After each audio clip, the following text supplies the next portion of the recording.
buo na agad. Samantalang sila, ilang taon na sa hormone, pero parang may kulang pa rin. Parang bukayo pa rin. Kaya naman, ano nga ba yung mga posibleng dahilan? Kasi parang ang unfair naman daw. Well, una na nga dyan, pwede kasing feminine talaga yung features nila bago pa magsimula sa HRT. Sige, makita May mo. mga Ano tao gusto po mo talaga makita, kasi na babe? natural na mas feminine talaga yung Hi, facial Dos. I'm features only at maliit 23. yung frame. How about Kaya you, iniinahas babe? sa lab ng HRT yung mga feminine features na yun. Very good example nga po dyan is si Yoshi Rinrada. At mga hormones, maganda na talaga yung starting point.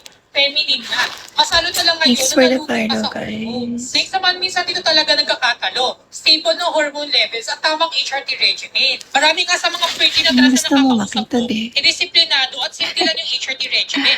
Isang estrogen, isang anti-androgen. Hindi na nagdadagdag ng mga kung ano-ano pa na pwede Ano magpahina sa anong effect ng gusto mo HRT nila makita, at babe? mapabagal ng transition. Next naman, minsan hindi lang dahil sa hormones. Marunong din sila mag-present ng sarili Yes, nila. babe. May mga trans kasi na bago lumabas ng bahay, bago mag-post sa TikTok, talagang maayos yung buhok, yung makeup, at yung Pakita mo pananamit nila. ganda. Ano ba Kaya talaga yun, na-highlight babe? yung mga best features. At lastly nga, suki ng mga aesthetic treatments. Marami nga sa mga trans ngayon yung bukod sa I'm only HRT, 23, alaga rin talaga ng mga baby. aesthetic clinic. Tulad nga yung alaga ng clinic ng Barbie. Yung natural yung pagkakagawa, kaya akala ng iba, purong hormones lang. So, yun yung mga posibleng dahilan Me kung bakit may gusto mga la trans na kahit noche la saglit pa lang sa historia. hormones, ay parang buo na agad. Kaya naman Hello? kesa ikumpara yung sarili, Hello, mag-focus na lang sa babe. sariling glow up. At siguro din yung gamit yung mga HRT products, yung so,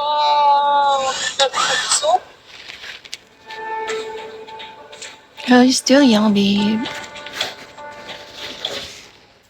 妈妈，你们回来了。对了，今天是不是出审计了？是。思望，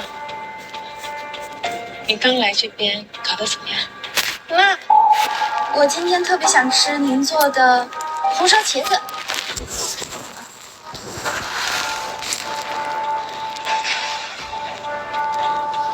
只要不让爸妈跟林思旺相处，他们就不会知道林思旺的真实成绩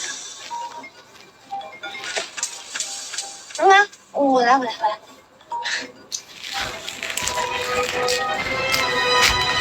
喂，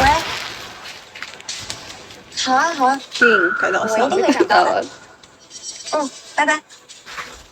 Yes, 主意 baby. 是谁来的电话？是主任，他说苏哲一同学这一次超过了1本线，要不主任们好好的奖励。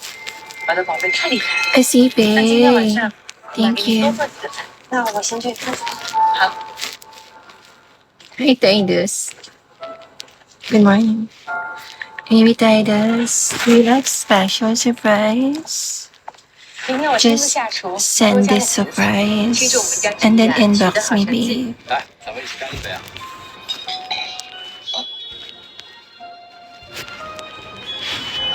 Napansin niyo ba na ang dami ng probiotics sa market ngayon? Grabe, ano kung nabalitaan namin na isang blockbuster na anti-buffet ang pinagkakaguluhan ngayon dito sa Pampanga. We love Oo, sa you. halagang 500 Thank you, my pesos dear. lang, unlimited nyo na makakain lahat ng gusto nyo. Nadaanan nga namin itong Jack's Kitchen na located sa MacArthur Hi, Highway Mark. ng Retail na Bastacan. At totoo nga ang Thank sinasabi you, nila na guys. blockbuster itong kainan na to kasi sa labas pa lang ay punong-puno na ng mga tao. At in fairness, ang unang napansin